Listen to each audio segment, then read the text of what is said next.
E agora a gente faz um exercício para exemplificar essa ideia. Vamos lá.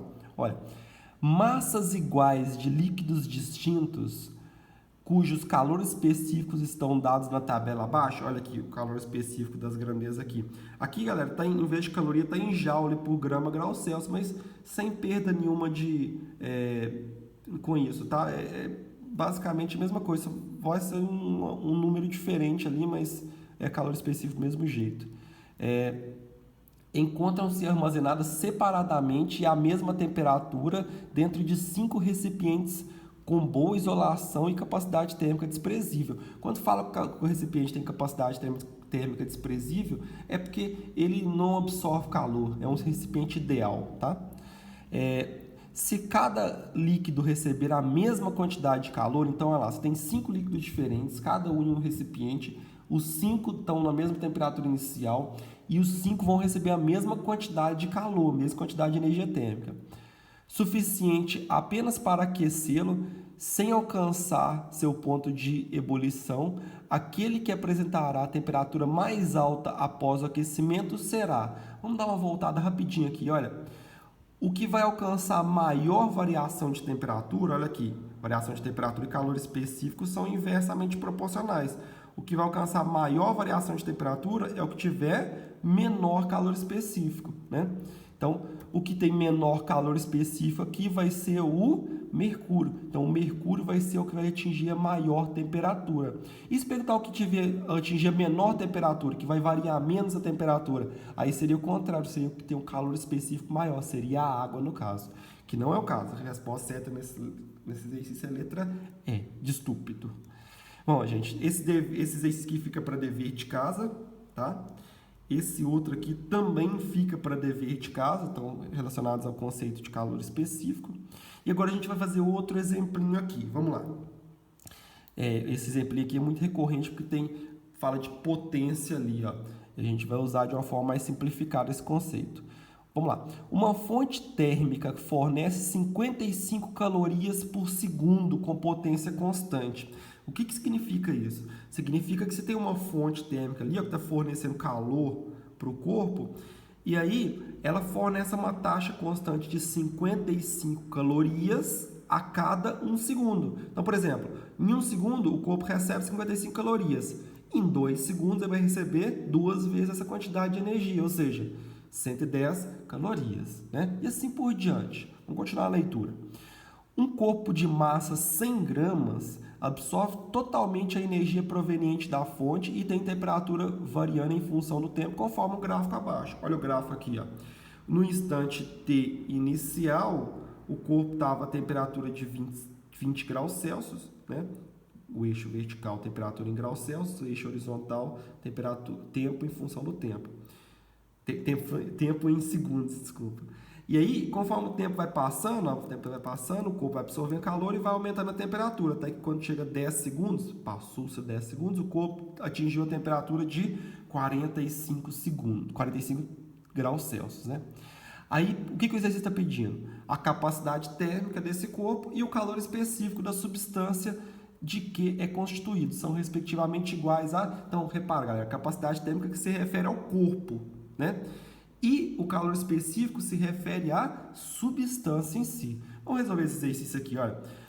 Capacidade térmica é a razão entre a quantidade de calor que o corpo está absorvendo e sua variação de temperatura. Olha, eu tenho uma variação de temperatura aqui, ó, de 20 para 45 graus Celsius, né? Quanto que está variando a temperatura? Temperatura final menos inicial é a variação de temperatura. Então, 45 menos 20 vai dar 25. Eu sei que a variação de temperatura é 25 graus Celsius. Mas espera aí, isso acontece durante um tempo de 0 para 10 segundos, ou seja, durante 10 segundos de tempo ali.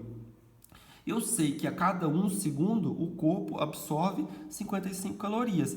Em 10 segundos ele vai absorver 10 vezes essa quantidade de calorias, né? Ou seja, 550 calorias, né? 55 vezes 10. E aí, 55 vezes 10 vai dar 550, 550 dividido por 25 vai dar 22 calorias por grau Celsius. Significa que a cada 22 calorias que esse corpo está recebendo, a temperatura dele aumenta em 1 grau Celsius. Bom, descobri uma capacidade térmica. Eu sei que a resposta só pode ser a letra D ou a letra E, né? E o calor específico? O calor específico, dois jeitos de calcular ele. Eu posso usar essa equação aqui, ó, que vem da definição de calor específico, né? Que é a razão entre a capacidade térmica e a massa. Eu sei que a capacidade térmica é 22, a massa 100 gramas. 22 por 100, 0,22 calorias por grama grau Celsius. Ou seja, a cada 0,22 calorias que 1 grama desse corpo recebe de energia, a temperatura dele vai aumentar 1 grau Celsius. Também daria para usar outra equação, olha, Q dividido por M vezes ΔT, né? É só substituir os valores ali que vai dar o mesmo resultado, tá? Então, resposta certa, letra D de Diego. Beleza, galera? Bom, fica esse exercício aqui para dever de casa, onde lembrem-se que o calor específico que está pedindo aqui é dado em caloria por grama grau Celsius. Então, a gente não trabalha com quilograma aqui, a gente vai trabalhar em gramas, tá? Vamos falar sobre calorímetro. Calorímetro, galera, é basicamente um recipiente que é adiabático. O que significa ser adiabático? Significa que ele não troca calor com o meio externo, tá? Não há troca de calor, ele nem absorve calor e nem perde calor para o meio externo. Ele mantém um isolamento do que está lá dentro dele para o que está no ambiente externo. E aí, dentro de um calorímetro, a gente usa calorímetros em laboratório, tá? Para fazer pesquisa, ou experimentos de física diversos. A gente, dentro de um calorímetro, as substâncias que tiverem lá dentro, elas vão trocar calor entre si e não com o ambiente externo. De forma que, por exemplo, tenho duas substâncias, tenho dois materiais lá. Um está mais quente, o outro está mais frio. A gente sabe que o que acontece? O que está mais quente vai ceder calor para o que está mais frio, até que atinja-se ali o equilíbrio térmico. Então, o que tiver mais frio vai receber uma quantidade de calor que é dada do que está perdendo calor ali, ó, né? Então, suponha que seja lá, sei lá, o corpo está mais quente, ele cedeu 50 calorias, né? Então, ele perdeu 50 calorias. Então, o que no caso dele vai ser negativo, menos 50 calorias, perdeu 50 calorias. O outro, que vai receber as 50 calorias, vai ter uma quantidade a mais ali de 50 calorias entrando de energia térmica, né? Ou seja, ele vai ganhar um Q de mais 50 calorias, né?